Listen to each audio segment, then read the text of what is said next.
Good morning, everybody. Pastor Stitch, Narrow Path Christian Church, BC, Bay City, Michigan. Welcome to the Biker Devotional. Today is August 29th, 2024, and we are looking at Proverbs chapter 29. You know what? We're looking at Proverbs chapter... It is the 30th, not the 29th. We're looking at the Proverbs chapter 30th. Wow. I'm looking right at it. You would think I'd be able to get it, right? Any of you have those days where things just, and yet what comes out of your mouth doesn't seem to be what is right with what you know? You ever had those opportunities where you know that these things, they're critical, they're necessary, and yet what you experience and what you know, you just can't seem to get them to line up. Have you ever had that? Isn't it crazy that throughout the world, there's always that group of people that we look at and say, they just don't get it. That entire generation is lost. You know, when my parents were growing up, that was their generation. Everybody that came before them said, they are depraved, they're horrible. Of course, my parents said the same thing about us. I find myself saying the same thing about other people. My daughter's generation and the generations that have come after her. Each generation seems to get worse and worse and worse. What's up with that? Today in my reading, I read this in verses 11 through 14. There is a generation that curses its father and does not bless its mother. There is a generation that is pure in its own eyes, yet is not washed from its filth. There is a generation how haughty its eyes and prestigious its looks. There is a generation whose teeth are swords, whose fangs are knives, devouring the oppressed from the land and the needy from among mankind. As I was reading that this morning, I was thinking to myself, and I thought, yeah, man, the world is such a mess. That generation, he must have been foreseeing today. And then I realized something. And maybe you just caught it too. Maybe the Holy Spirit is speaking to you as well as to me this morning about the fact that there is a generation that is more deprived and depraved than the next.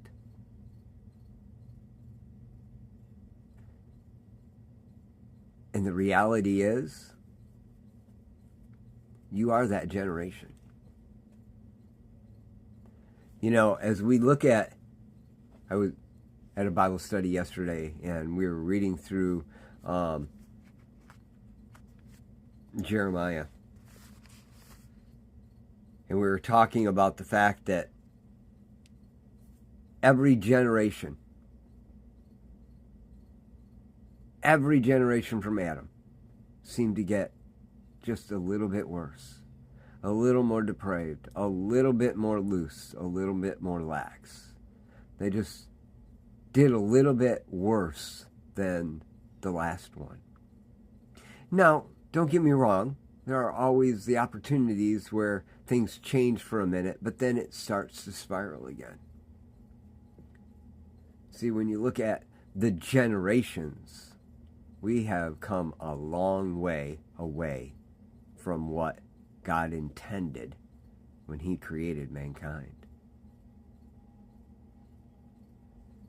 There is a generation that curses its father and doesn't bless its mother. There is a generation that's pure in its own eyes, yet has not been washed from the filth. There are a generation that's haughty eyes and prestigious looks. There's a generation whose teeth are swords and fangs are knives, devouring the oppressed from the land and the needy from among mankind. There is a generation. That doesn't mean you. It means a people, a time, an opportunity. And you individually had the opportunity to change. That's the amazing thing about the creator of heaven and earth and about Jesus Christ. He didn't come to save the generation. He came to save you and I. And while there may be a generation that's more depraved than ever before, and you are part of that generation, and so are the people that come after us, it doesn't mean that you have to live that way.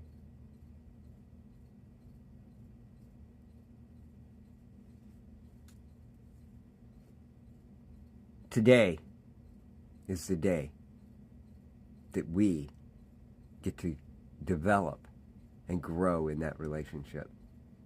Yeah, I have a light that's about to go out and I need to replace it. Every time I have one of those go out, I replace it with an LED. I get more light in my shop and it takes less energy. But you're looking at flickering and you're seeing that. Isn't that how we look at the world? You're seeing that something's wrong and I need to get that fixed. Instead of looking at inside you and what it is that needs to be fixed.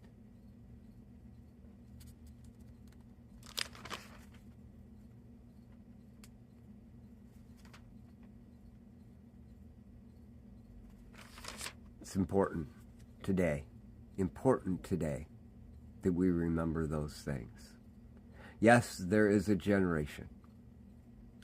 That generation is stuck and lost.